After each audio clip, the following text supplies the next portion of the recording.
नमस्कार, माझे नाव जयसिंग बबंखाडे, श्री समर्थ मधुकरराव विद्यालय, चिंचोली काशी, तालुका जुन्नर, जिल्हा पुणे. आमच्या Shri Samarth Madhukarrao विद्यालयाला traceable giving foundation हाँगकाँग यांच्याकडून सुसज्ज असे कॅम्प्युटर लॅब मिळालेले आहे. 8वी आणि 9वीसाठी ई-लर्निंग सुविधाही उपलब्ध झाली आहे. आमच्या ग्रामीण भागातील विद्यार्थ्यांना याचा खूपच फायदा होत आहे, परंतु 10वीच्या वर्गाला ॲडजस्ट करताना आम्हाला 10वीचे विद्यार्थी आता 9वीच्या वर्गात ॲडजस्ट करावे लागत आहे. तरी आम्हाला इयत्ता 10वीसाठी ही ई-लर्निंग सुविधा मिळावी अशी मी ट्रेसेबल गिव्हिंग फाउंडेशनला विनंती करतो. त्यांनी केलेल्या अमूल्य अशा सहकार्याबद्दल खूप खूप धन्यवाद.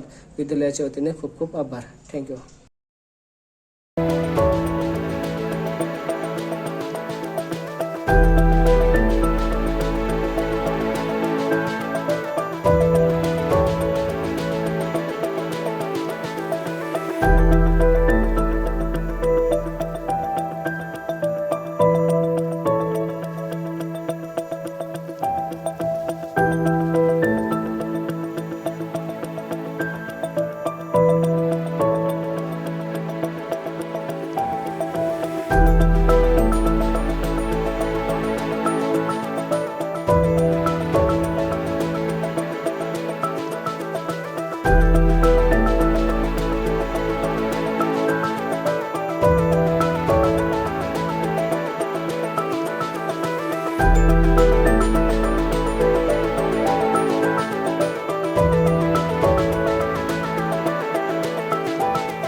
माझे नाव आर्यन गणेश चव्हाण. माझ्या शाळेचे नाव श्री समर्थ मधुकरराव विद्यालय, Chincholi Kashi.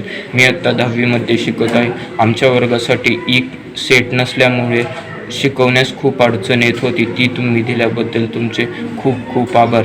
Traceable giving foundation व स्माइलिंग रॉक्स फाउंडेशन यांचे खूप खूप धन्यवाद. नमस्कार, माझे नाव जयसिंग बबंखाडे, श्री समर्थ मधुकरराव विद्यालय, चिंचोली काशी.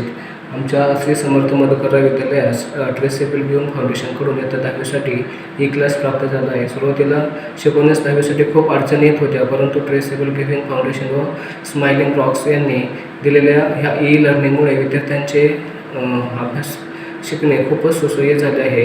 आमच्या विद्यालयाच्या वतीने ट्रेसेबल गिव्हिंग फाउंडेशन व स्माइलिंग रॉकचे खूप खूप आभार. धन्यवाद. मी श्री समर्थ मधुकरराव विद्यालय, चिंचोली काशी या विद्यालयाची मुख्याध्यापिका कांबळे मॅडम. आज विद्यालयामध्ये जवळजवळ 3 ते 4 वर्ष सलग ट्रेसेबल गिव्हिंग फाउंडेशन या संस्थेतून विद्यालयासाठी विद्यार्थ्यांच्या अध्ययनपूरक भौतिक सुविधा पुरवण्याचा प्रयत्न केला जातो. त्याचबरोबर काळाच्या बरोबर आणखी एक पाऊल उचलले ते म्हणजे यावर्षी स्माइलिंग रॉक्स फाउंडेशनच्या वतीने आपल्याला इयत्ता 10वीच्या विद्यार्थ्यांकरिता ई लर्निंग क्लास उपलब्ध करून दिलेला आहे. ई लर्निंग प्रोजेक्ट बसवलेला आहे. ट्रेसेबल गिव्हिंग फाउंडेशन आणि त्याचबरोबर स्माइलिंग रॉक्स फाउंडेशन या दोन्ही संस्थांचं माझ्या